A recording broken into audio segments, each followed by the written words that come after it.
Yeah, good morning, Shamsha ma'am. Gundale sir, can you hear Yes, me? sir. Yes, sir. Yeah, I'm audible, ma'am. no? Yeah, ma'am. Can you hear me? And can we please check your audio also?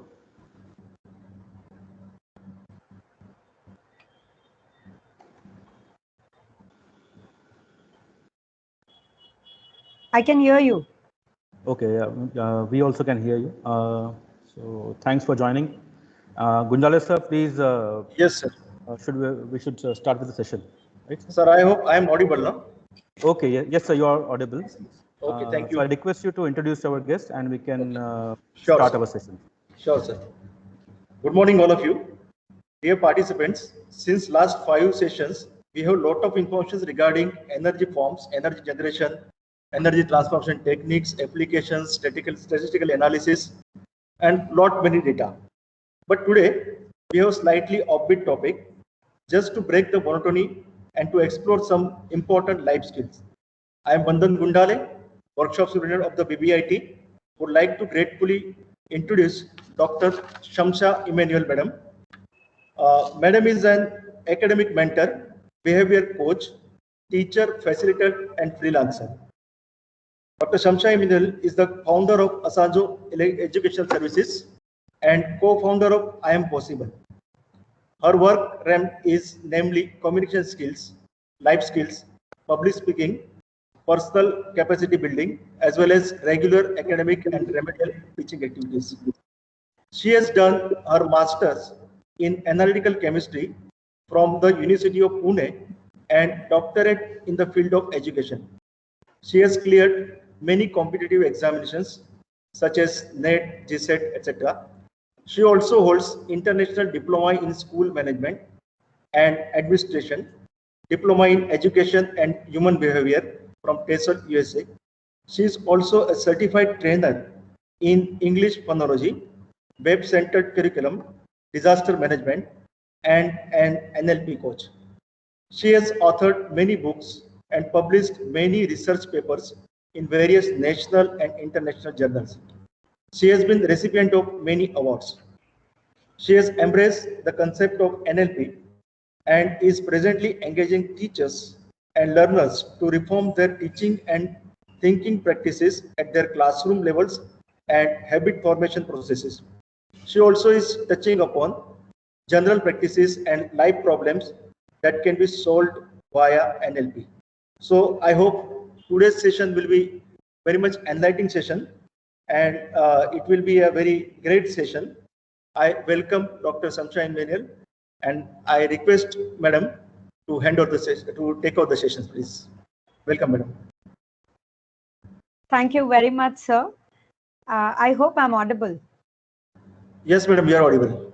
Yes, and I would also need a confirmation once I present the slide because it's very difficult for me to understand whether the slide would be presented. Sure, Madam. Sure. Yeah, thank you so much. Hello, everyone. It's a great day. It's a great morning. And the sad part for me is I cannot see all.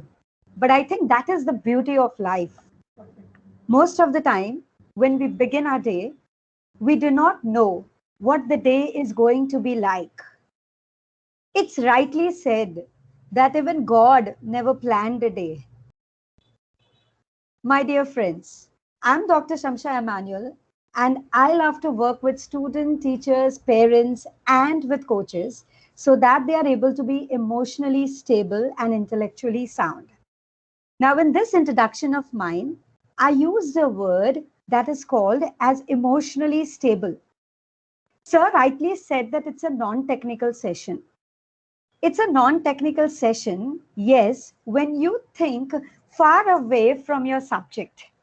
But my dear friends, it's truly a technical session if you think of programming and rewiring your mind. I was reading a book some time back, and the book said, close the doors of negativity. Close the doors of negativity. But you know what? Famous philosophers have said, it's not easy to close the doors of negativity.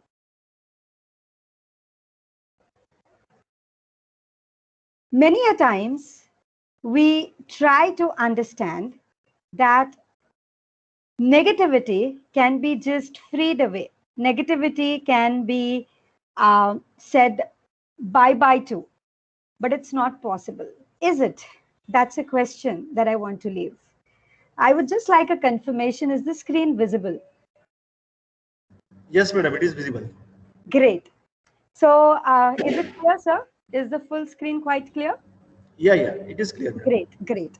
So with this note, wherein I have asked you to shut the doors and wherein I'm going to reach to your mind through only two sources.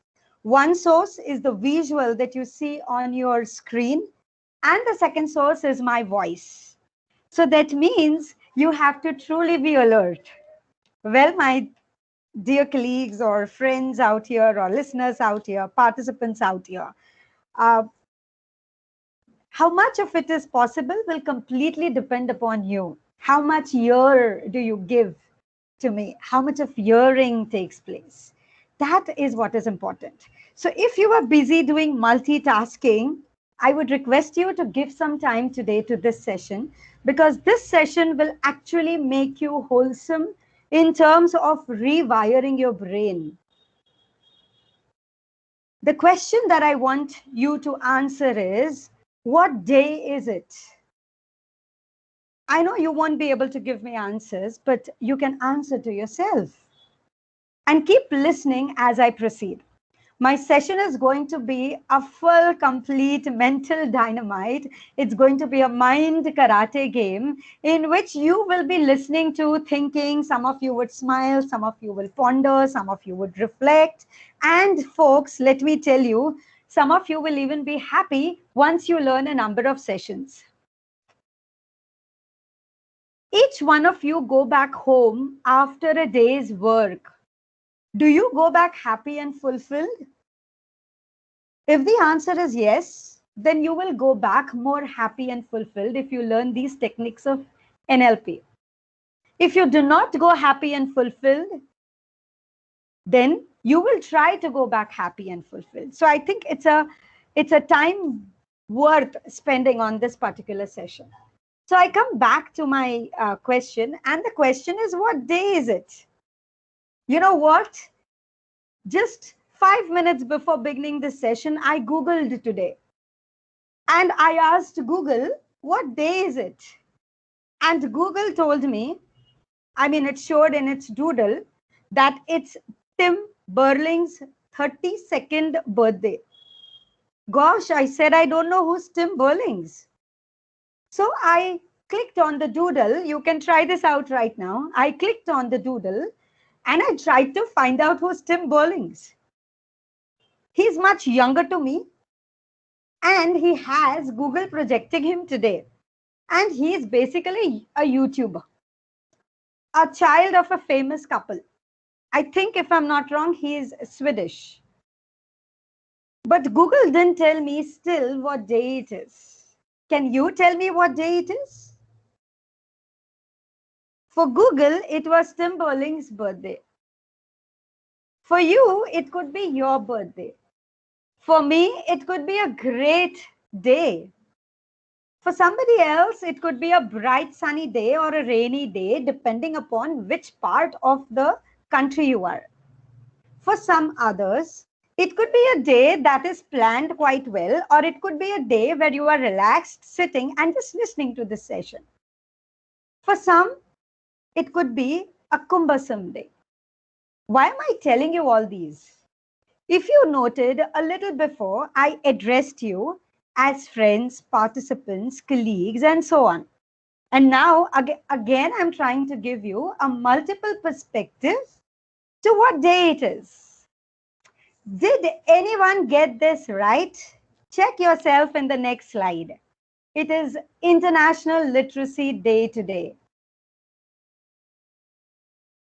I was surprised when Google didn't show today as International Literacy Day. Instead, it showed as Tim Berling's birthday. I reflected back into this practicality and I tried to understand, why did Google show Tim Berling's birthday such a big $1 million industry and not talking about Literacy Day? That's because Literacy Day is celebrated in multiple ways. Tim Berners has done a great deal of work in making people literate. And that's the reason he is projected on the screen today, wherein you have the doodles for Googles. That's the beauty. If I just generalize that Google just said Tim Berners' birthday, how stupid is that? They don't know it's Literacy Day or they have not done it. Then I am creating a block in my mind. But if I go a little further, dig deeper into the minds or the technology and try to find out what is the relevance of this person, then I explore that a lot of work has gone into literacy. My dear friends, wishing you a happy Literacy Day. Literacy comes in different forms. It comes in the form of words. It's rightly said by Mahatma Gandhi. You cannot make all people literate, but you can certainly give them a line of thinking. That's literacy too. And this was a famous statement that Nehruji and Gandhiji had made collaboratively during the freedom struggle and when the Britishers were just a tail away into the colonial rule. My dear friends, this is all a game of mental dynamite. I would like you to spend 2 minutes on your phones or on your laptops or iPads, whatever you have, and very quickly type bestsellers of the week. Or you can type the best-selling books of today. Or you can type the best-selling authors. And I betcha many of the books that come up will all be related to your mind. It's a whole new world. None of the reviews or none of the books related to technical aspects will show up first. What will show first is books related to bestsellers. That is everything related to your mind. For example, Think and Grow Rich. Atomic Habits is one book that's doing extremely well.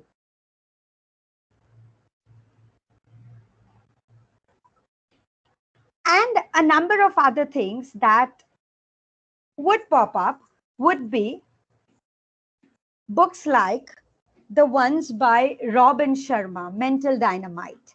And all these books that you have are basically talking of one thing. And what is that one thing? That one thing is living a life that's more peaceful, holistic, a life that is more adhered to your family, to yourself. Why do we study or read about it if anyone is into reading? I'm sure you've read such books, or you at least know that it's one of the bestsellers. Why is Chetan Bhagat a bestseller even when he doesn't use great language in his book? My dear friends, this is a key that we need to unlock. You are going to enter into this world that is called as NLP, which I have already introduced to you in this slide, and that is Neuro-Linguistic Programming.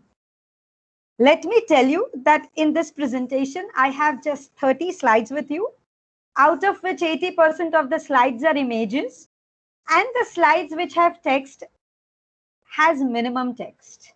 Only one slide is overloaded with text because I'm going to ask you to read it if you have some time. Let's try to see how NLP influences our thoughts.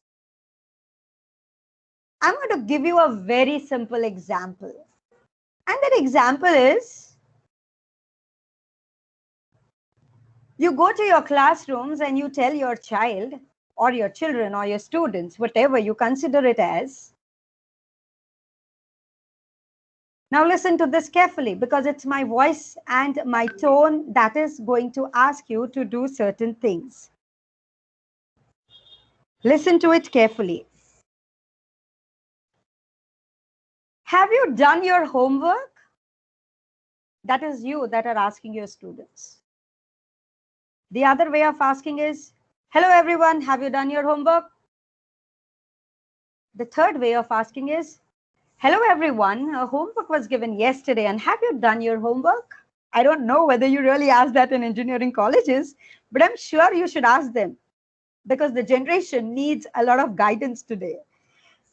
And then the last way that I would put forward to is something like, which I normally do in my classroom.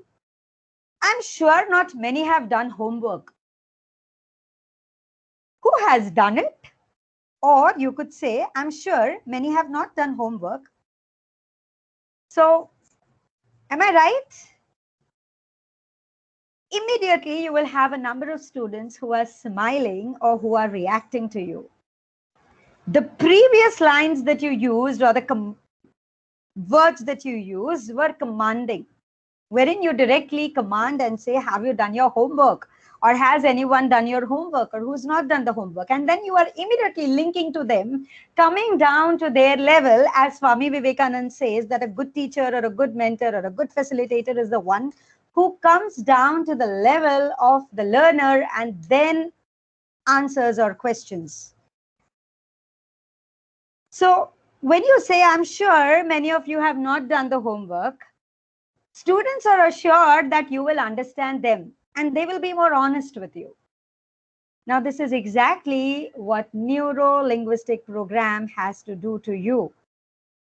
It changes the way you think, it changes the way you program your mind, it changes the way you present things. A very simple thing, you're approaching a research journal for a publication. You write a direct mail and you may get a response. But you can still understand that the person opposite reading is a part of a reviewing team.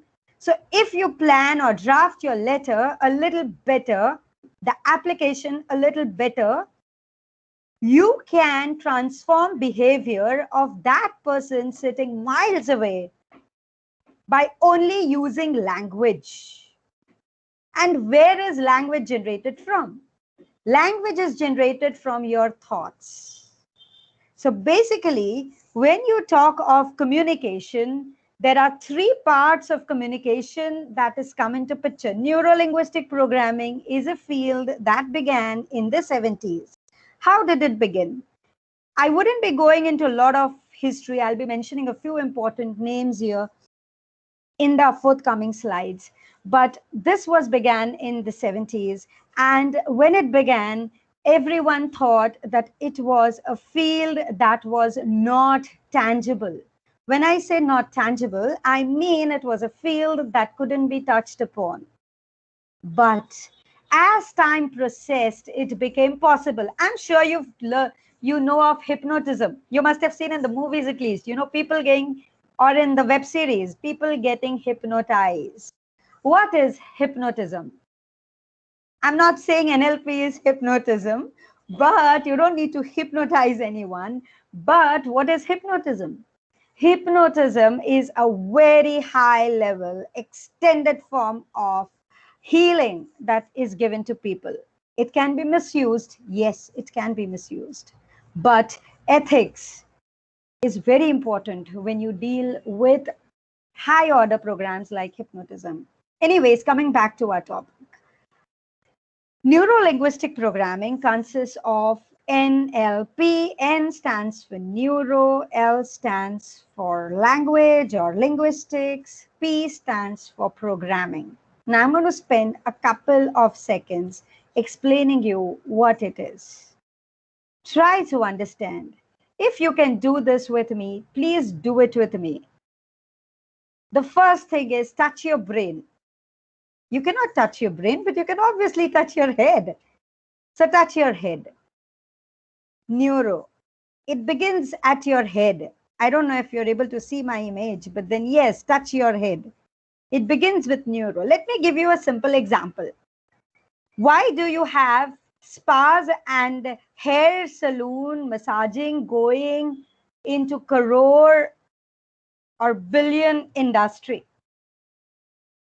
Because they are tapping your pressure points that are related to your body.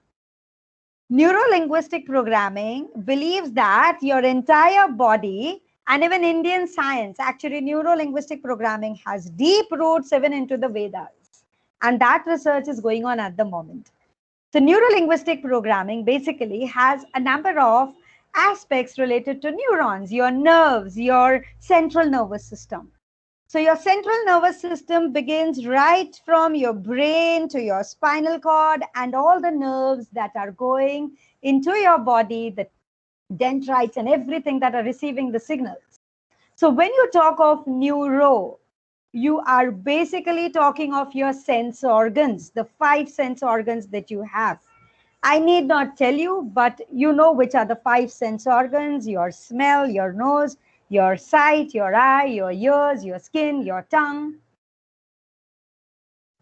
The sense organs help us get information.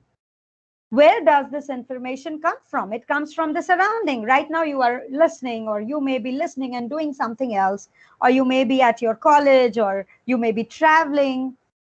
You know, since web programs give you a lot of opportunities to do multiple things while even attending this particular session. So neuro. So receiving, your signals are at a receiving end. Second, I'll go a little faster, is your linguistic. Now, what is linguistic? Linguistic is to do with your words. You see a snake and a word that comes out from your mouth, if you have the fear of snakes, is, oh God, or you may just remember your mom, or you may scream. What is that? That's a reaction that you get. So that means your sense and your language are related. I am repeating and reframing. Your senses are directly proportional to your language. Second, when you see the snake, you have a phrase that comes out from your mouth, and then you behave in a particular manner. What is that behavior? Your heartbeats may go high. You may start telling people, don't go there, or something like that. You see an accident on the road and you slow down immediately. Why does that happen? Because your senses are linked with your language and they are linked with the behavior. And then next time you tell a person, don't drive very fast on this road, you know there are a number of accidents. Now, what is this? So simple. It's simple, basic science that neuro-linguistic programming is related to your day-to-day life activities. Let me tell you, you tried to log in, you could not log in. You got a little anxious. You logged in again. You could not log in. And then you log in again. And then you panic. What happens? You end up into a negative state of emotion. When you end up in negative states of emotions again and again and again, it's like the story of Birbal and Akbar, wherein Birbal tells Akbar that one mango can spoil all the other mangoes. You know, so when you get mangoes, you never keep the bad ones in it, do you? So the same old story is here.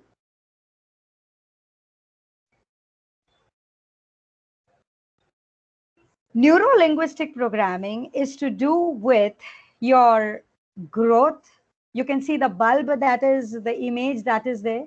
It needs to do with your growth.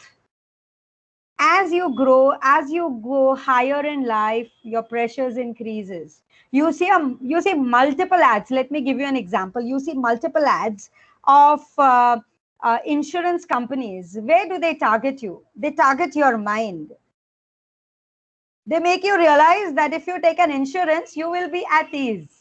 But can you really be at ease after taking an insurance? Yes, to some matter, yes. But there is an additional charge of paying certain things or looking into something. So one thing is growth. Who is responsible for growth? We are responsible for our own growth. The second is improvement. We all have certain things that are not so good in us, that are bad in us, and that are very good in us. The not so good ones could be things like easy to anger, easy to negativity, easy to respond to a particular situation. You just react to a particular situation. You may not respond to it. NLP will teach you to respond, not to react. Getting productive results, exploring yourself, leading a team, working collaboratively. These are the working areas of NLP. Now, when you talk of NLP is basically dealing with the best things of your mind. There is also a Mercedes model to NLP, which I'll be showing you hopefully some minutes after. The first part is your memory. Now listen to this very carefully because this is something important. Let me tell you, you can sit back a minute, and if you've already sat back, it's great. You can still relax a bit more. Or if you're doing something, leave that and listen to this story. We all like Mullah Nasruddin, a very scholarly, leisurely, witty person, a character. Mullah Nasruddin stories are told to kids very often. And Mullah Nasruddin stories work best in leadership lessons. Mullah Nasruddin once invited a group of friends to his home.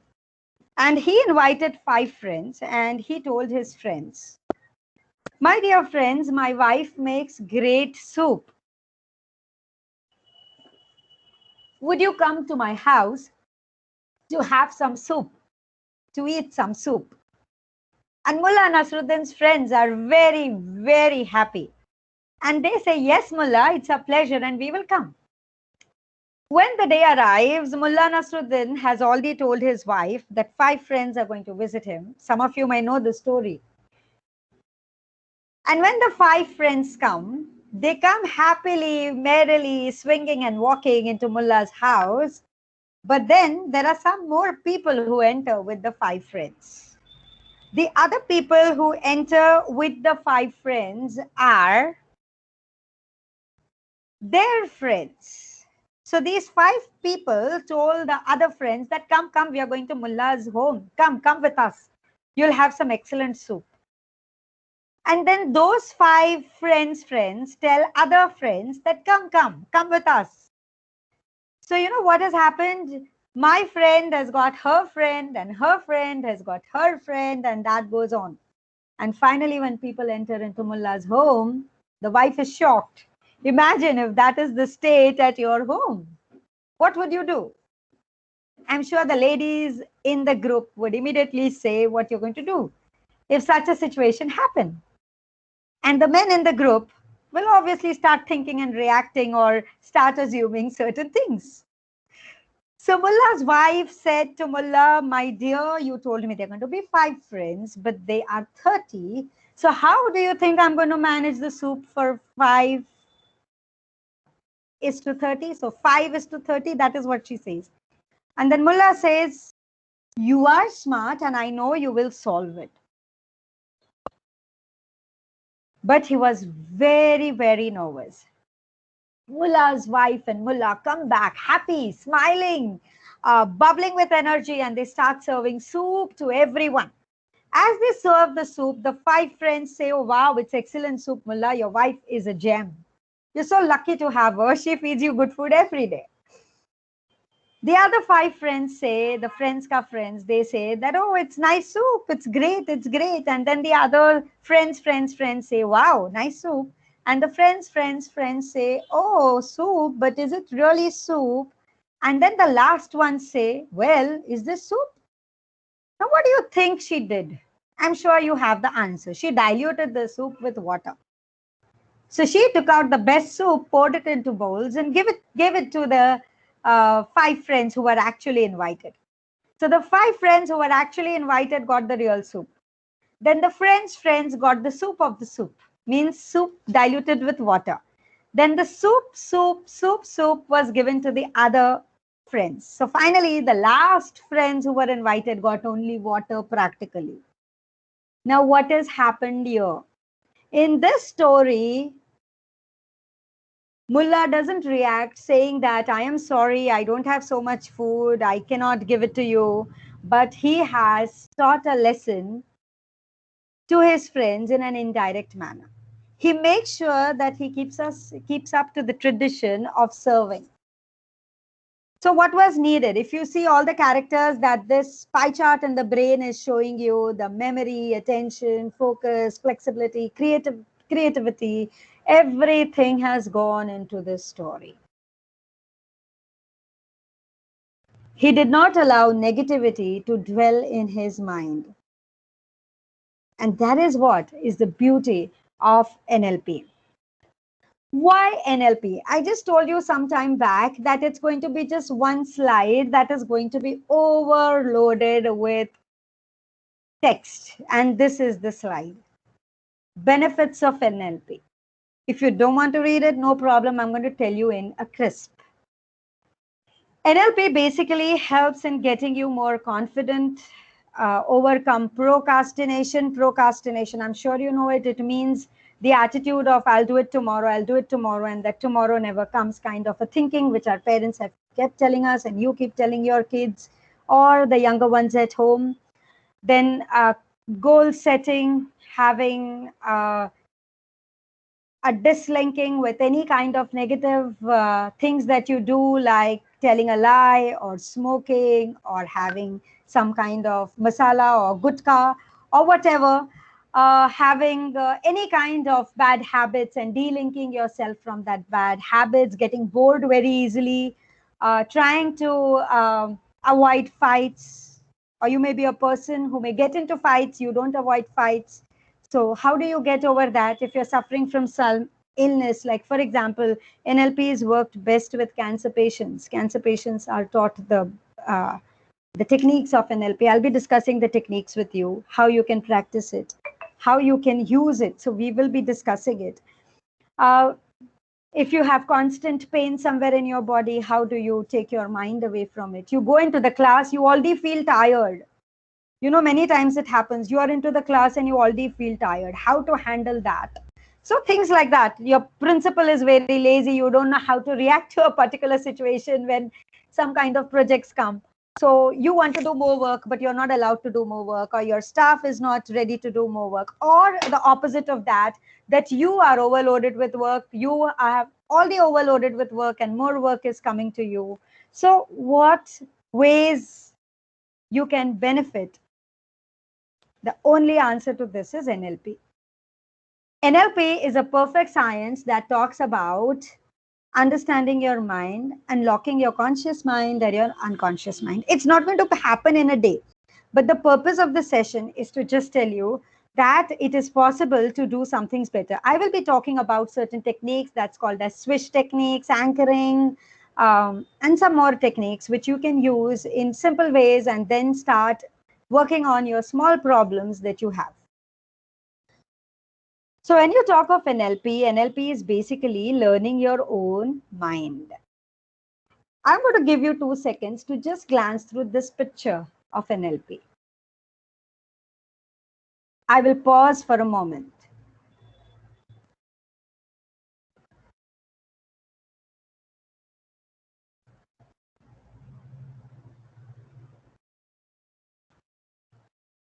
This picture is from a very high-end research journal. The logo is put below.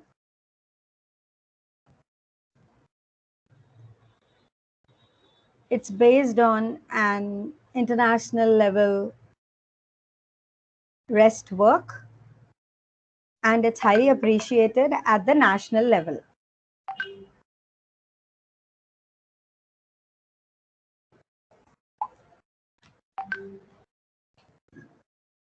I'm sure by now you have looked at the slide, and let's begin this journey of NLP. Let's begin with the upper part of this particular slide. What is NLP? So a person might tell you NLP is technology. Somebody is asking you again, what is NLP? So NLP is attitude. What is NLP? NLP is methodology. What is NLP? NLP is NLP, that is neuro-linguistic programming. What is NLP? NLP is an interactive model. And again, the last question, what is NLP? So NLP is the real world. Many of you must be doing yoga. You know, it's a trend, and the lockdown period, which we were blessed with, trust me, COVID-19 has come with, what do you say, with 2 sides of the same coin, a blessing and not a blessing, right?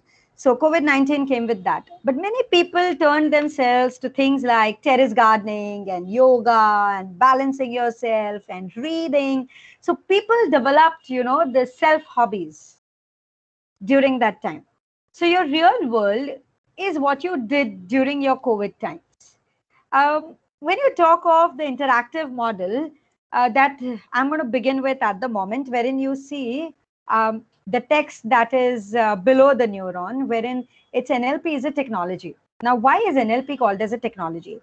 You all are a group of engineers, and you would say that technology is to deal with machines, technology is to deal with some kind of coding, uncoding, technology is to deal with some kind of scientific inventions and scientific base. Yes, NLP is a science. It is purely a technology. I'll be showing you one image of Swish pattern, which I'm sure you won't understand, but I have still put it in just to tell you that how NLP practitioners work. You know, NLP practitioners would just look right into your eye and tell you what you have just missed and what you are thinking or what you did, or even what you were speaking is right or wrong. So if you meet any NLP practitioners, please be very careful of the eye movements the next time.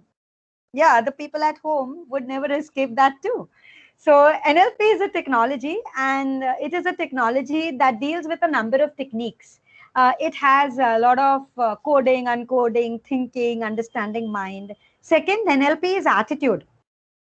It helps you form a particular attitude. I'm going to tell you a small story here.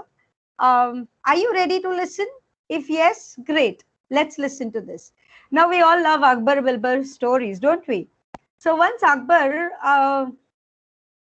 asked Birbal, Birbal, do you think you are an excellent person? And Birbal said, Your Majesty, yes, I am. We all know that Birbal was very modest. And when Akbar says, do you think you're better than me in intellect?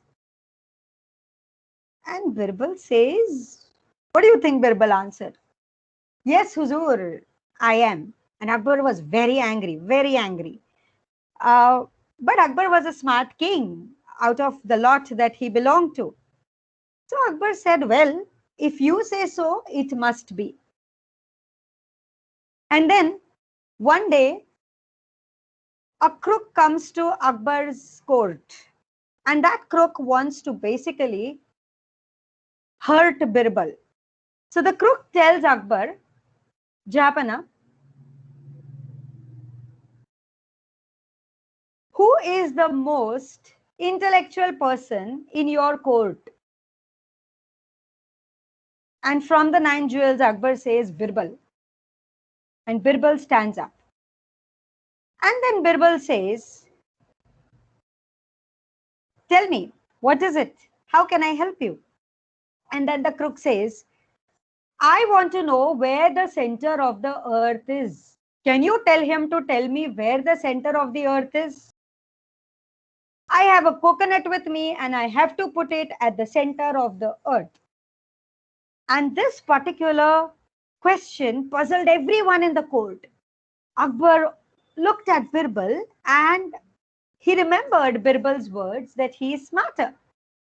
So Akbar told Birbal, Birbal, the other day you told me you are smarter. Can you answer this question? I do not have an answer to this. And then Birbal walks in his royal attire and then says, the center of the earth is, can you think where the center of the earth is? I'm not asking you to get the globe or go through the maps. I'm asking you to think through your mind. There are certain things, certain sciences that can be linguistically done. Language is a science. Phonology is a science.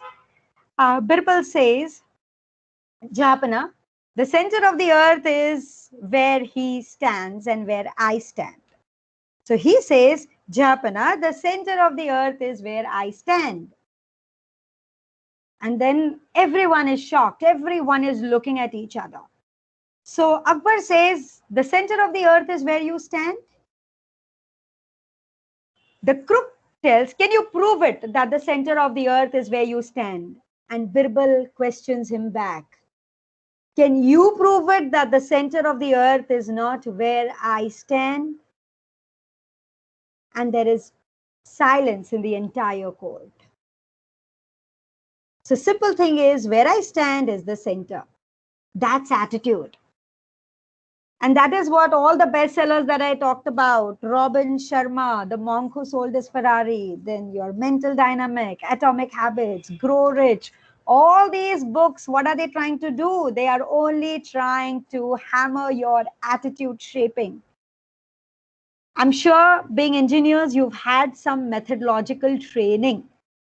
In the methodological training, attitude shaping is the most important and most difficult part. Attitude shaping comes with communication.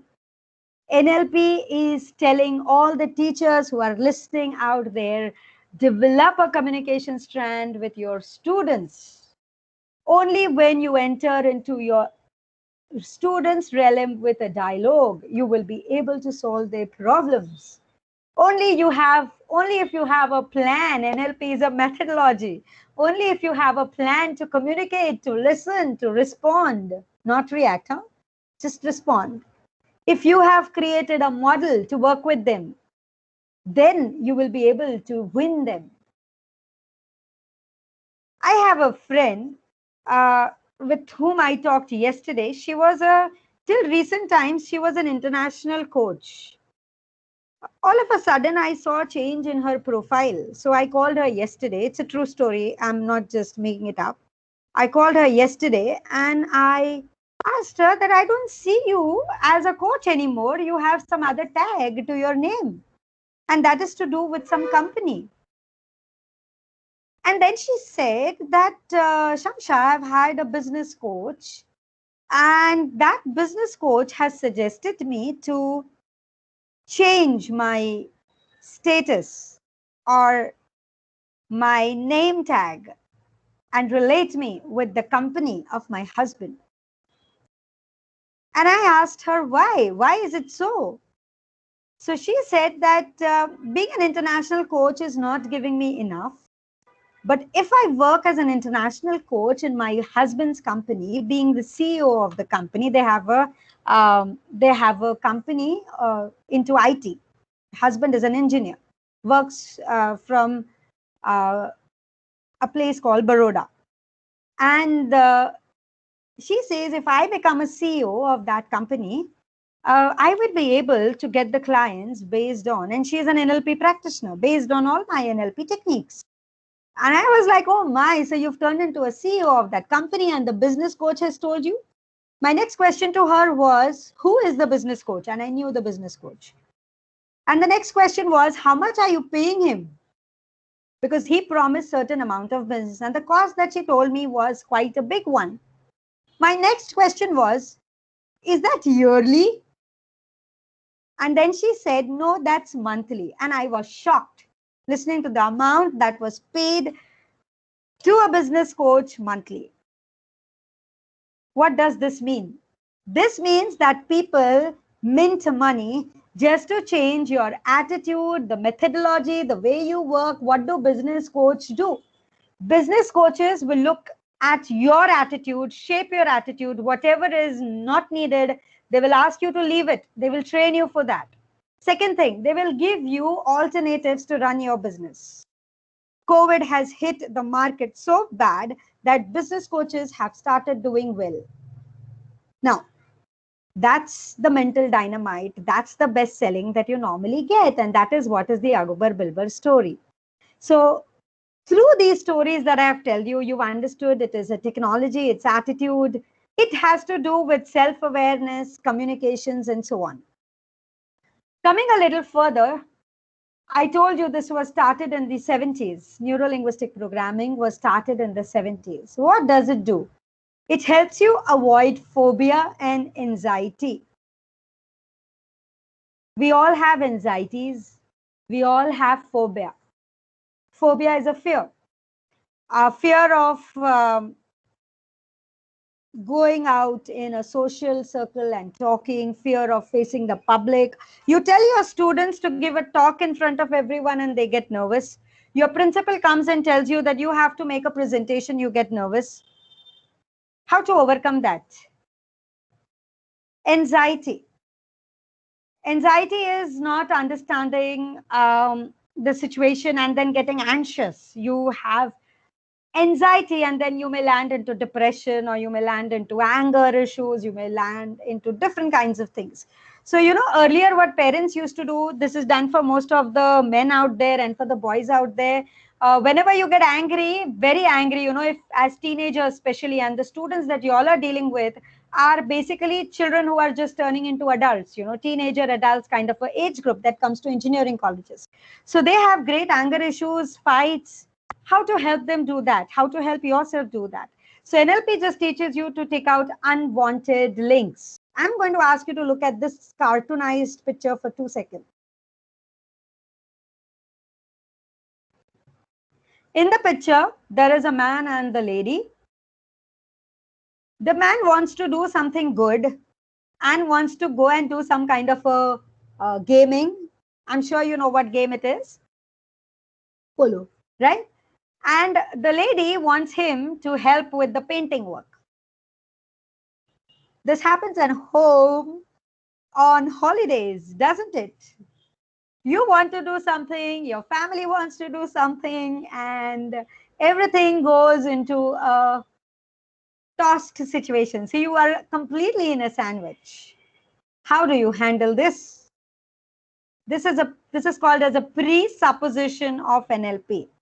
Means they're called as triggers. Triggers means in NLP language, trigger is anything that generates an emotion. I'm repeating this.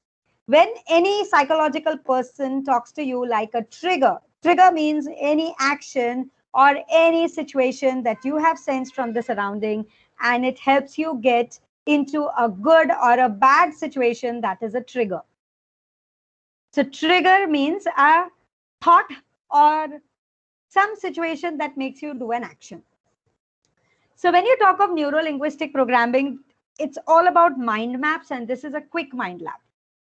If there is a conflict in your mind, now what do you mean by conflict? Conflict means some kind of fight in your mind. Conflicts are internal, conflicts are external. When we do leadership sessions, we talk about it.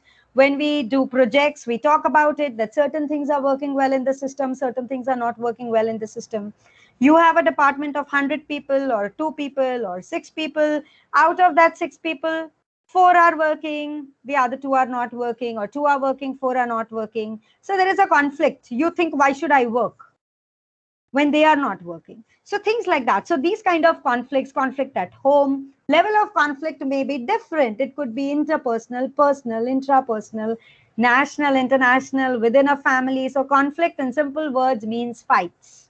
Fights, disagreement, arguments, negative thinking are the main triggers that trigger 7 bad emotions. There are 7 positive emotions and 7 negative emotions. I will give you a work of Googling it, positive and negative emotions. You will see them on your screens.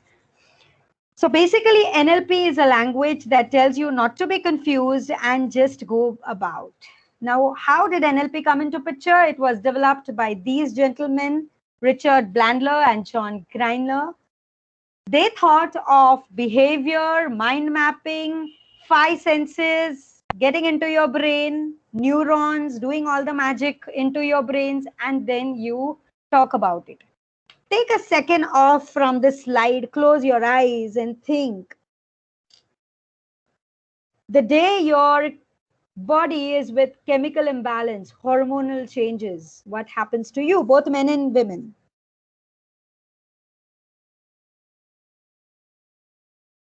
Your emotions change, don't they? When you come running and you have a dirty home to see, your emotions get triggered. You get angry, or you may feel discomfort. Oh my God, what is this? You come running back home after a great jog. You want cold water. There's no electricity, no power supply. All the water bottles that are there in the fridge are warm. How do you feel? Controlling that emotion, finding alternatives is what NLP teaches you, and that is possible. Ask yourself the following questions. Would you choose to devour a tub of ice cream in one sitting? You're very fond of ice creams and you're given a big tub of ice cream. Will you take one bite now and say, no, the next bite I'm going to take it tomorrow and then tomorrow? Or will you have the full tub of ice cream that day and put on weight? Weight issues are again a lot of concerns. And again, it's $1 million industry that is coming up, and they are too using NLP techniques to treat their patients. Would you quit procrastination? I'm going into the reverse order. Would you quit procrastination and spend time on social media? Facebook, can it be kept aside? Instagram, can it be kept aside? Reels, can it be kept aside by teenagers? And can they really get on to their work? Can you remain calm if this presentation was yours and not mine?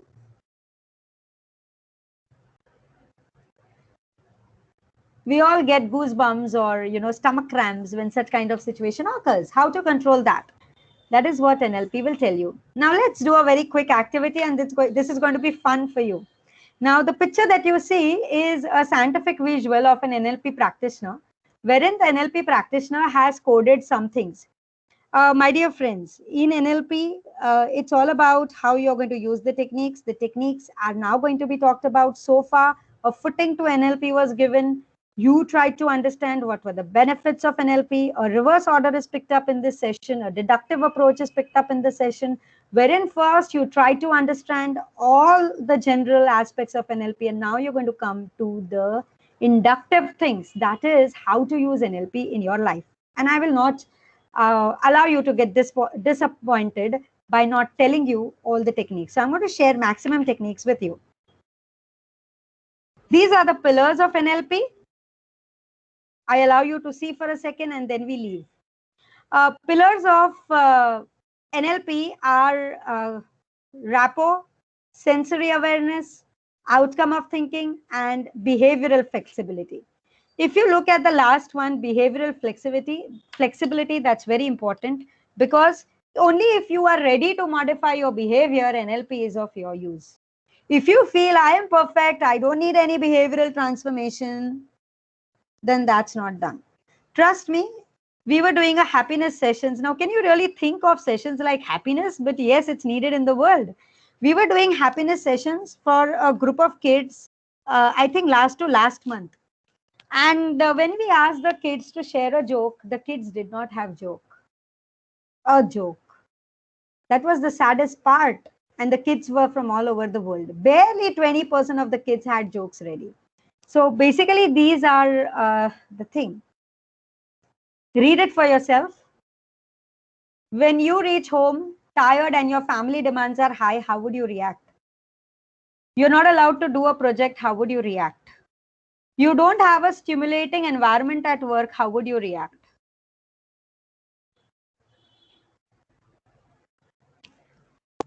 Now we are coming to how to use NLP in our day-to-day lives. What do you see in the picture? Answer for yourselves.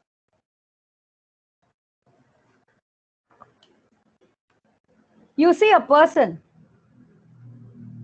talking to some other person. So one is a patient and the other one is a treater. What do you see in this picture? You see two people talking.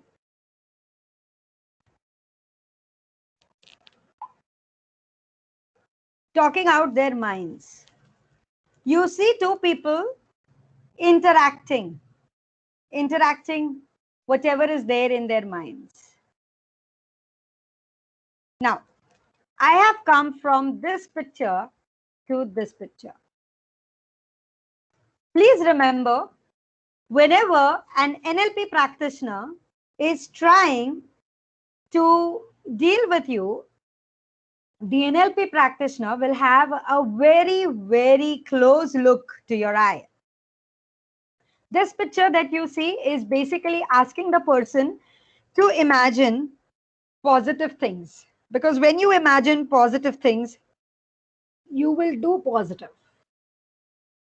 I still remember the day when I was not selected in the throw ball team of my school, and I very much wanted to get it and get into it. I was in grade 8th. I didn't know about NLP then, but I was in grade 8th. I came back home that day and I kept on practicing throwing a ball, giving it a best shot from a distance outside my home, and I kept on throwing the ball at the wall of my house, and I kept on catching the ball, thinking that it was some other person who is not able to catch it.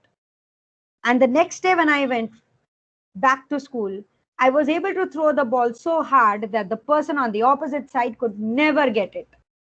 15 attempts and the person couldn't get even one. That was the day, as an 8th grader, I realized that if I imagined things, I could do better.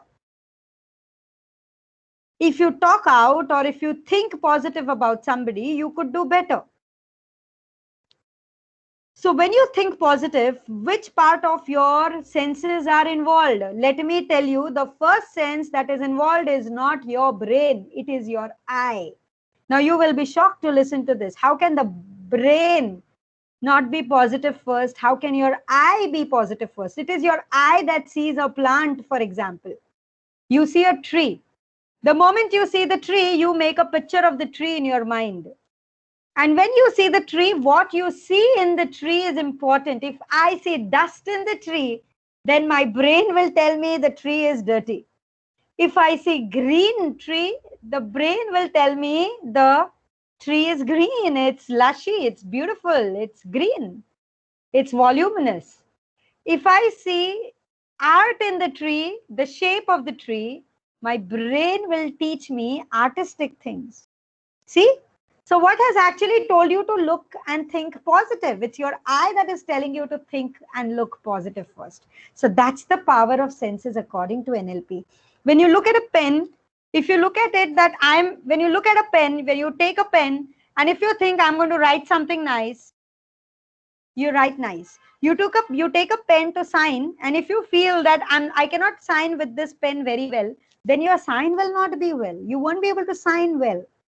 But if you look at a pen and if you feel that I will sign well with this pen, or okay, this pen will do me good, then it will do you good. That's NLP. So if you look at this image, look at the eye of these smiley emojis. Auditory clue. When the person is looking to the left side or the right side, the first picture, left side and the right side eye, when you look into this left side or right side, when your eyeballs move left, right, that means you are remembering or constructing sounds. When you look up left and up right, look at that word in the bottom line. Up left here, up left and up right, this part. When you look here, up left or up right, you are trying to remember things. When you sit in the classroom, if you really want to know whether your students are attentive, of course they'll be having masks on, but their eyes are going to be seen, isn't it? So if they are looking up, that means they are thinking something, imagining a picture or imagining whatever you are telling them. If they are looking to you directly, that means they are defocused. 90% of the children are defocused in class because of fear that if they look away from the teacher, they may have problems. That's a traditional way of doing it. But this is what it is. So your children or even you in the class while teaching, now try to recall. When you teach, what do? You write on the board, you talk something, you look up, you look down, you look sideways. Your eyes are never looking only at your audience. You look at different levels and then you do. So now when you go home today, try to talk to someone, or when you go to your classrooms, try to talk to someone and apply this principle and check. Now, if it's a right eye person, then the positions are marked in this image. If it's a left eye person, the positions are marked in this image. You can take a screenshot of this and the previous one if you want. However, the slides will be passed to you. So basically, kinesthetic people who are there, kinesthetic means who are doers, they normally look at the lower side, downside, and they will try to do the work. Visual constructors will look up and try to do the work. So this is the way your eye works. So basically try to understand that your eye is the first sense that will give you a positive signal. If you see somebody come at your home or at your office door, and if you feel, oh my God, this person is going to take away my time, That means your eye was not pleased to see that person. And a fraction of a neuron told you that it's not right. What do? You control that. You look at the person. And the moment you feel it's not right, tell yourself, I'll make it right. So this pattern that we did was your eye. You need to have a control on your eye. This is called as the imagery training. So you need to train your eye to look at the proper things. Please put this as point 1 if you have a notepad. If not, you can just listen to it. The second technique that we have, we are going to be a couple of minutes away. The second technique that we have is called as swish pattern. Swish, swish and switch, switch, swish. I have mentioned a YouTube link. Please take a screenshot of this. Type the YouTube link and you will see an excellent video demonstrating the entire swish technique on a patient. The first picture that is there is you have to go to your class, or you have to make a presentation, or you have to go and apply somewhere, or you have to go for a marriage proposal, or you have to go somewhere and get something. You yawn. Why do you yawn? Maybe because you are feeling tired, you want more energy, more oxygen, so you yawn, you don't want to do something. So you are yawning. Now that yawning becomes your negative trigger. What is a trigger? I told you in the first part. A trigger is something that generates an emotion or an action. So present state, your PS, NLP practitioners call it PS and DS. PS is the present state, that is undesired, negative emotions. If your present state is positive, then it's okay. You are great to go. Go ahead. But if your present state is negative, then you are not great to go. Suddenly all your colleges are made offline. Negative desire. Oh, I have to go to the college. That is what is happening with students also. Many students are still not coming up to the classrooms because they are not scared of COVID. They have undesired attitude of getting up from their comfort zones, basically. Okay. So look through your own eyes and fix your desired state. For example, you are into a college wherein there is a lot of work. Fix your eye in such a manner that you don't see a lot of work as burden. You see a lot of work as opportunity. You are into a college where you want to do a lot of work, but you don't have the environment to do that work. Fix your eye in such a way that you are getting more work to the college. So things like that. So whatever is your undesired state, you think what you want to be. So whatever you want to see yourself in, do it. Let me just give you a statement here by Ann Landers. Ann Landers say, hanging on to resentment is letting someone you despise live rent-free in your head. What does that mean? Means my undesired state is I have negativity towards a person. I don't like some person from my staff. Now, whenever I see that person, I get angry or I get upset, or I feel that she is my competitor or he's my competitor. And I keep thinking, okay, my work is like this. What will be their work? What will be his work? So when I'm doing that, what am I doing? I'm allowing that opposite person I don't like to live in my mind rent free. So I'm giving my mind as a house to that person to live in. Now I should tell myself, no, my mind doesn't come free. Shift to the desired state that you have planned. So basically, when you talk of swish technique, this slide, you can again take a picture. You only have to understand the last line, which I've written in bold. You'll have to see it to believe it. If you can see yourself doing positive things, you will do positive things. So in swish technique, what happens if you are seeing a negative thing, you have to tell your brain, stop. This you have to do consciously. Stop, think positive. Close your eyes, think of a positive image. Then again, open your eye. Let that positive image go. Look at the negative image. Tell your negative image, this is not right for me. Close your eyes. Look at the positive image. Look at the positive image once, look at the positive image 2 times, look at the positive image 3 times. And now Now open your eyes very, very slowly. When you look at the positive image 3 to 4 times or every day, you create what is called as a new habit. Look here. So these are the steps. So basically, this is the steps that are used in swish pattern. Why have I listed the steps? For you to read. So swish pattern is extremely important in changing our simple habits related to day-to-day life. When you get angry, your mother or your wife or your children may get angry. Or when your children are angry, you should not get angry. If two voices raised, one has to lower, obviously. So swish pattern could be used for that. Trust me, using swish pattern, a number of bad habits could be crushed under your feet. Smoking, for example, is very common. Chewing betel leaves or any kind of habit is very common. In swish technique, what is done is, if you want to quit smoking, you have to tell yourself that what will happen to your family or what bad things will happen to you if you don't quit smoking. And you take it so close to the heart to make it so much of your habitual thinking that gradually you reduce smoking or you quit smoking. Now, I had told you that I'll be showing you a technical picture of how people have worked in NLP, and I told you that NLP is a science.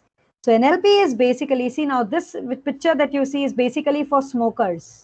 Swish pattern is used for people to give away any kind of addiction. It could be any drug, it could be any smoking, it could be sleeping pills, it could be anything. Okay, so it's a pure science and it's scientifically proved. It may sound simple, but it's very, very effective. You have to try it to know it. The next is modeling. I had told you some time back that it's a Mercedes model that we have. Now, what is a Mercedes model? Mercedes cars have this symbol of Mercedes logo, benchmark, right? So your Mercedes model is basically your thoughts, feeling, behavior, and environment. Your thoughts, feelings, behavior all come together and they are a part of the environment. They begin from the environment and they go back to the environment. So modeling means you look at good things and you be good. For example, if you see a person with a strong build, then you also feel that you should have a strong build. If your college have people who are more fit, who run, who exercise more, if your home has an environment wherein you have an entire setup for fitness, then you will also try to be fit. But if your home has an environment of foodie people, everything being made in different meals, variety, then what will happen? You also land up into that kind of thing. So model. So you need to have models before you. So if you have a model that you desire to be in front of you, then you will be able to follow that model better. But if you do not have a model, what happens? You will not be able to follow it better. Let me give you a very simple example.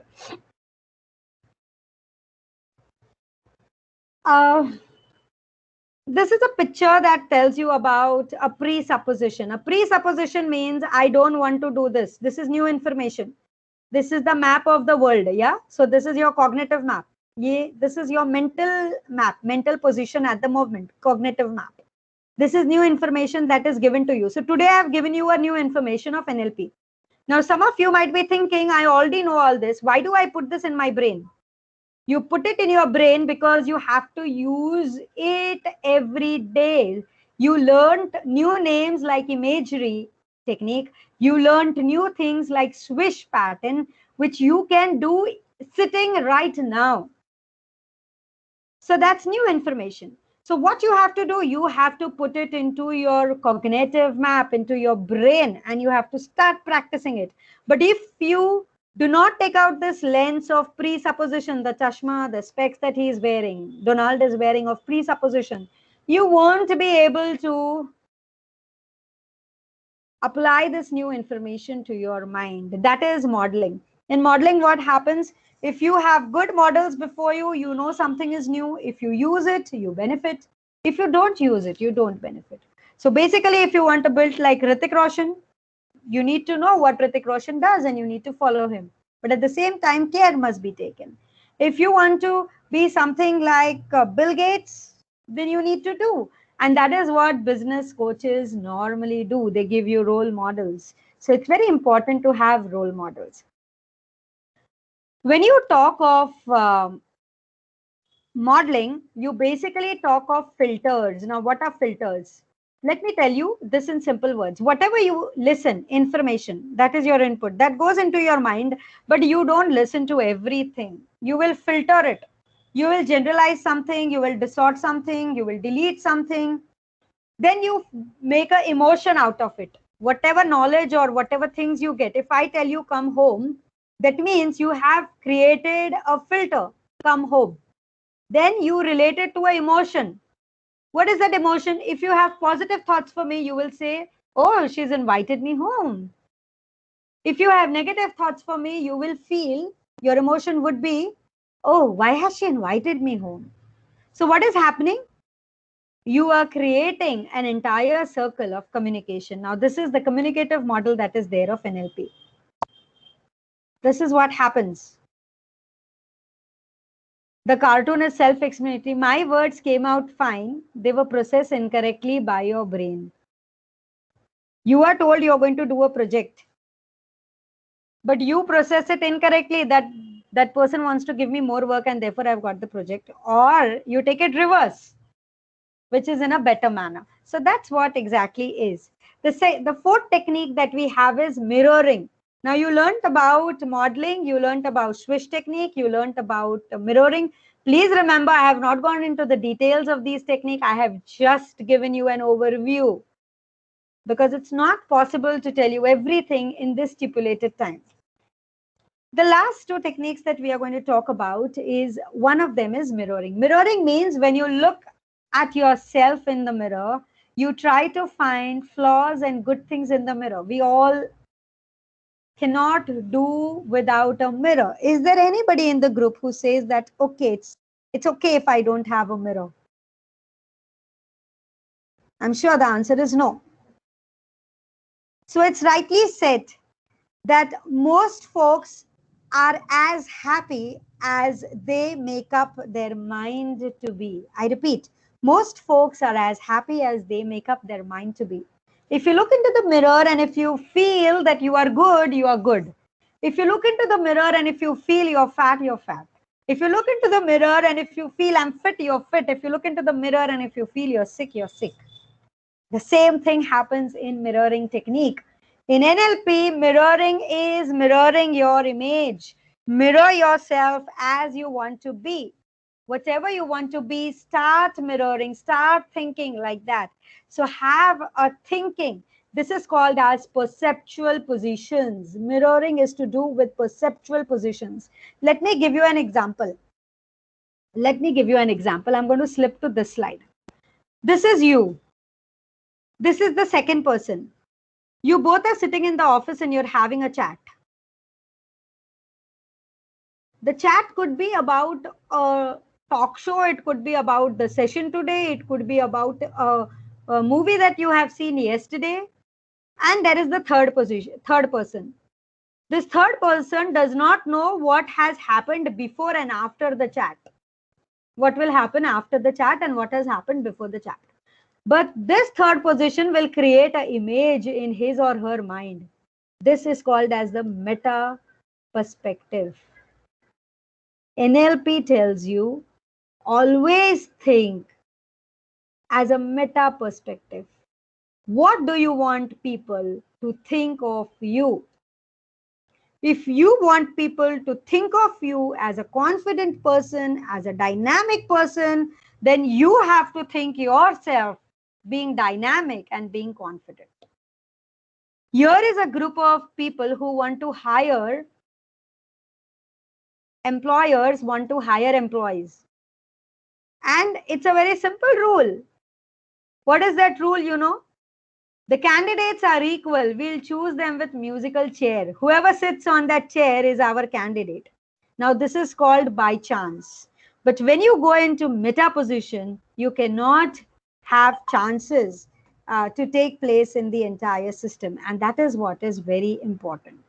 So basically, when you talk of perceptions, you have self, which I've already told you. You had the second person, and you have an observer. So it is the observer who decides what it is. Your students are observers. They have all made images of you.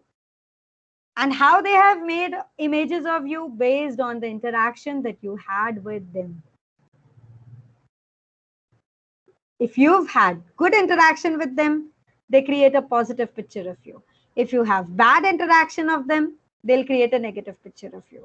So my dear friends, this is perceptual positions. In NLP, we talk a lot about perception. So going back very quickly, I'm just going to tell you which are the techniques that you're going to use in your mind. One is thinking positive, telling yourself positively, trying to tell yourself, giving yourself 5 minutes every night, thinking of what good you want in your life. The more good you think before you sleep at night, the better it is. Instead of fidgeting with the mobiles or with any kind of technology, get close to your close ones at home, get close to your kids or your parents, have a nice chat with them, and then sleep. If you're habituated to reading, read a book, keep the book aside, but think good of yourself for 5 minutes. It's rightly said, if you're good, the world is good. If you're bad, the world is bad. Look at the eye of a person when you are talking. Apply swish technique. You're not ready for going to a particular place. Suddenly this comes up, you have to travel somewhere today. Go from undesired to desired state. Think positive about it. Crush your bad habits. Have a Mercedes model to your thoughts. When you talk of Mercedes model, it's good thoughts, good feelings, good behavior. When they come together, they will make a good environment. Have less filters. Do not delete things that you listen very easily. Delete bad habits. Do not delete good habits. Distort your thoughts. Turn over your thoughts that are bad, not thoughts that are good. One good thought has to be linked with another good thoughts, and then the generalization needs to take place. The next technique is mirroring. Imagine yourself every moment doing good things. Imagine your kids. Please remember, these techniques could be done with students. I have told this to you, so that you could do it. But you could imply these techniques of counseling to your own students. Use words like mirror yourself as being good, mirror yourself as being tall, then you will be tall. That is what it means. So third one is perceptual position. Never think what the opposite person is thinking of you. Always think what is somebody else who is observing from a distance, that is a fourth person or a fifth person or a third person thinking of you. So this is your perceptual positions. Never make an image when you are an observer that somebody out there is thinking bad for you. So, you should never have perceptual positions. You need to understand whether you're in first, second, third, fourth, or fifth perceptual positions. Now, why NLP? NLP is important because it gives you emotional intelligence. I don't need to explain emotional intelligence anymore. I know it's a chewing gum that is chewed quite a bit at the moment, and empathy towards others, good management skills, self-awareness, competence, motivation, all this will come when you practice these 5 techniques that I have talked about. These 5 techniques that you are using will help you manage your things. If you pick up any book of Robin Sharma, The Monk Who Sold His Ferrari, The Greatness Guide, it all talks about the NLP modes. If you pick up any book related to self-help, explore the power of your subconscious mind. What will it talk of? It is all going to talk of unlocking your mind's potential. And with this note, I had told you to find positive emotions. So what are the positive emotions that we want to fill ourselves with? So it's interest, serenity, gratitude, joy, feeling awesome, inspiration, amusement, and pride. Out of this green is very important. One is gratitude and the second is hope. We normally feel, if people have done good, we normally feel that it's okay, people do good because I have done good to them. No, you need to feel gratified with it. For every food, every plate that comes on your table, you need to feel gratitude. You need to thank the person because there are a number of people who work for that plate of food.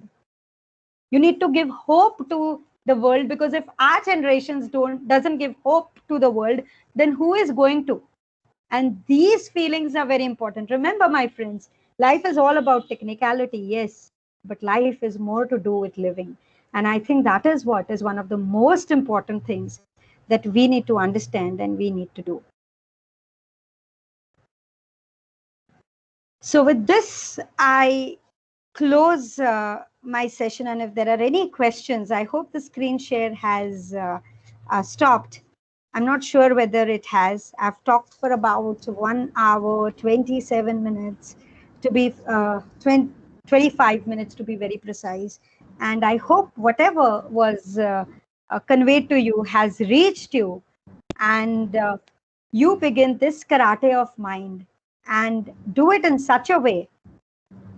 Do it in such a way that the entire program, the entire technical span that you have listened to is useful to you in day-to-day life. Now, this is something that you need to understand. So I'm going to end this with a note, and that note is of make your mind a great place for positivity to be in. Have karate sessions in your mind every day in such a way that you only come up with winning kind of an attitude, and not with diluting your thoughts like Mullah Nasruddin did in the beginning of the story with the soup of the soup of the soup. So thank you very much for this opportunity. I hope I have been able to reach you, because NLP is a very, very practical subject. But I thought it needs some kind of awareness. There are many engineers who have turned into NLP coaches too. So if you want, you can explore this field of NLP and go into mental well-being of people and of your family. And that's important. And remember, the age today is not the age of information. It's the age of information management. And when you talk of management, emotions come into picture, because emotions will either make you or destroy you. And that is why these techniques that we talked about must be practiced and used every day. Thank you. Yes, thank you. Thank you so much, madam. It was really a great session. I would request participants to post their questions, queries in the chat box. Meantime, madam, we have few questions. Shall I ask you? Please. Yeah. Mr. Anant Malia, he has asked, how is NLP different from using affirmations that are used in the law of attraction? In using what? How is the NLP different from using affirmations? Affirmations, okay. Yeah, that are used in the law of attraction. Okay. Great. It's a very good question, sir. And see, NLP is all about affirmation. Affirmation basically means to tell yourself positive things. So when you tell yourself positive things, it is doing with your thoughts. Affirmation is telling yourself that you're going to do something positivity. And when you are positive, when you think positive, you attract good things. And that is what a number of self-help books tells us. But when you talk of NLP, it will make you get these thoughts into actions, because it is dealing with the environment. In NLP, you also modify the environment based on your thoughts, based on your actions. So affirmation of thoughts is law of attraction. What I had just said in one of my slides and one of my talk times, that if you think good, good things will happen. But how to make it happen? It is through using the techniques. You tell yourself you're not going to get angry, but ultimately you get angry. So NLP will teach you, you got angry once, now you are not going to get angry, or less angry, less angry, less angry, till that bad habit is deleted. So that is the answer to your question, sir. So NLP is different from the law of affirmation and law of attraction. by not just thoughts, but towards the practicality, and you're also training your neurons. In NLP, what happens is you get into a number of neurological patterns. Like, for example, I would love to tell you here, there is a technique that is called as anchoring. Uh, uh, this is to respond to the first question only. What is anchoring? Anchoring is a technique, like, for example, I'm doing a paperwork and I suddenly feel too stressed, or I suddenly feel I need a cup of coffee. You know, many people are addicted to caffeine, coffee. You feel like 2-3 cup chai ho jaye or coffee ho jaye, so you feel fresh. You know, that is what happens.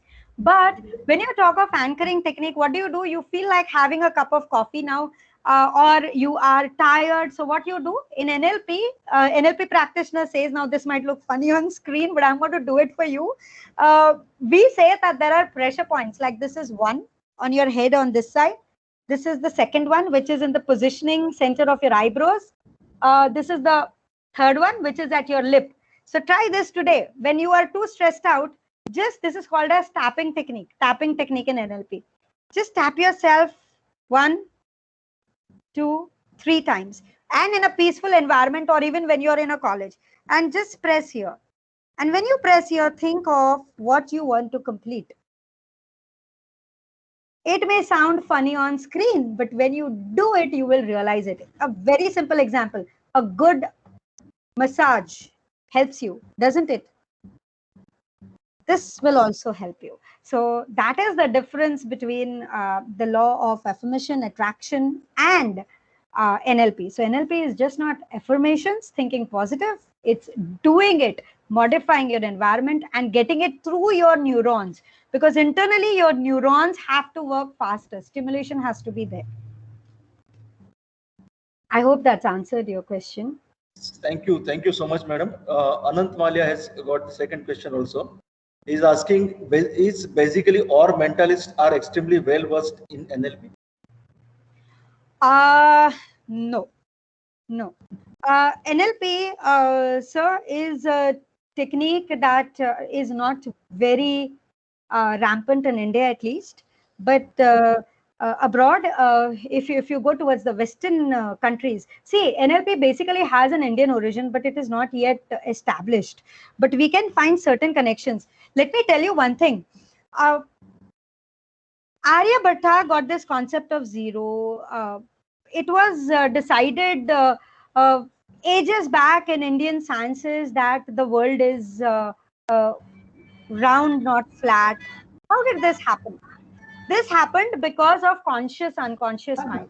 So when you talk of NLP is merging and going into a very higher state of order, which you or me cannot go into.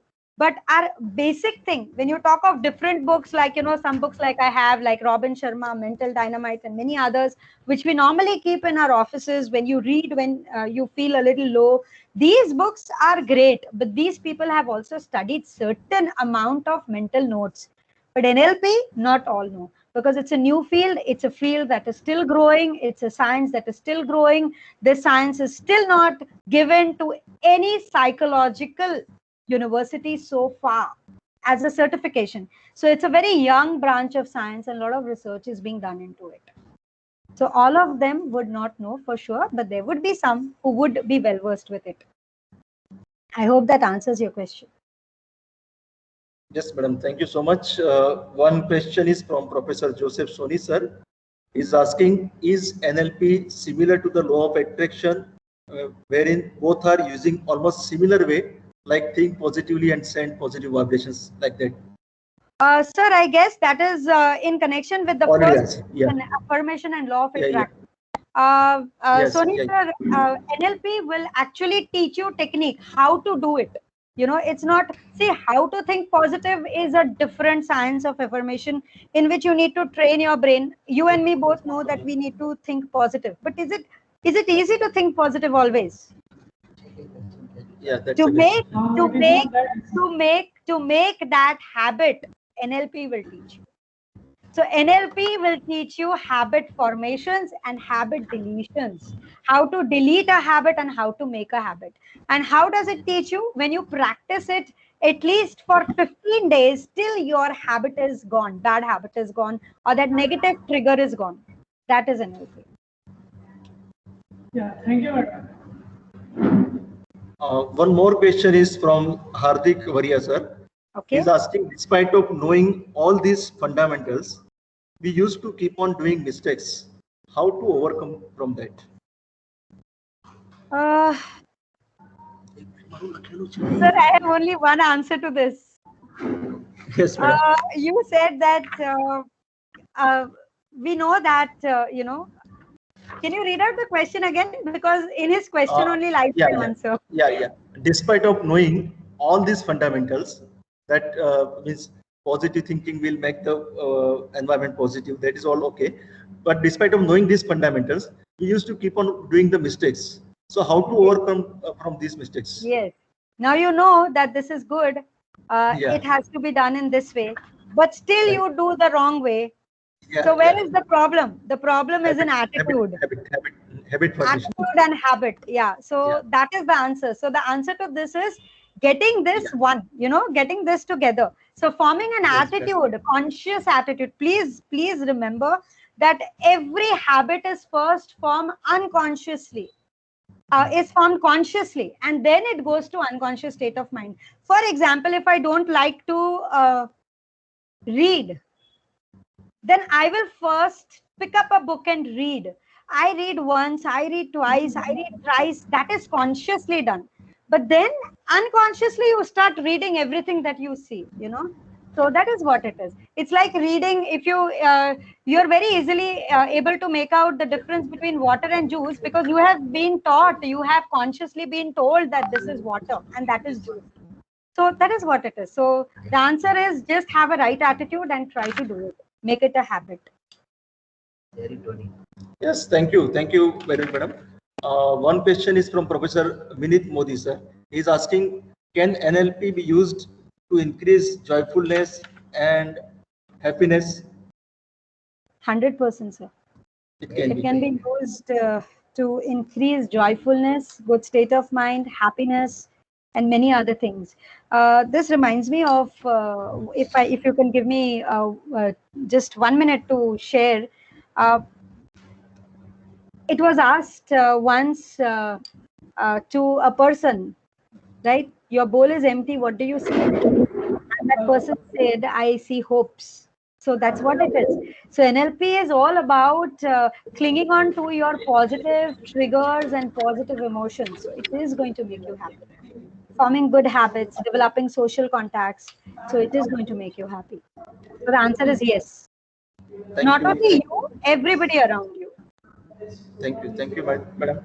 And last question is from me, madam. Can NLP be equally applied to all age, means especially when we think about old age people? Will it be difficult to apply NLP there? Sir, NLP can be applied to everyone who is willing to change. But will it be difficult for applying, especially for the old age people, because they have I'll just come. It cannot be applied to babies, because they are still not in their they do everything as per the need and demand basis. So it cannot be applied to babies, but it can be applied to anyone above the age of 5 easily till the old age, even on the deathbed, for that instance. In the deathbed also, in the deathbed also, people, there are stories of NLP practitioners telling people even on the deathbed that it's easy to let go of their lives. When you hold on to something, you have trouble, but when you let go. So there have been people, there have been cases in NLP, to be very frank with you, wherein people have not let go of certain things and they have still held to their lives. And when they are told to let go of certain things, it's easy to them for them to go away. So it can be applied to anyone. Yes, that's great, madam. Really, thank you very much, madam, for such an enlightening session.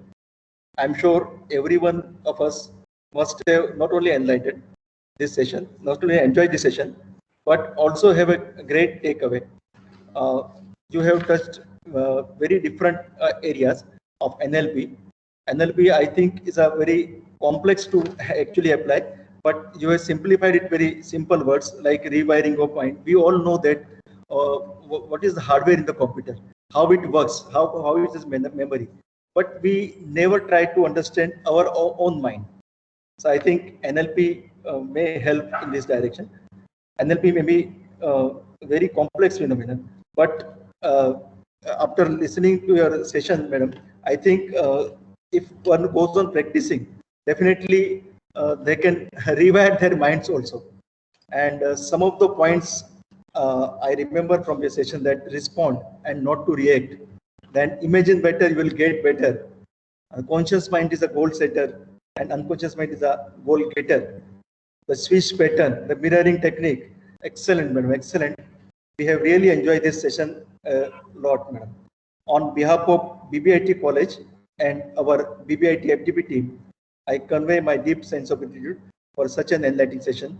Thank you very much, madam. Thank you very much, sir. And I hope NLP leads to productivity enhancement, because that was the main aim of this particular session. Thank you, and hope you all have a good day and gratitude. Thank you. Thank you.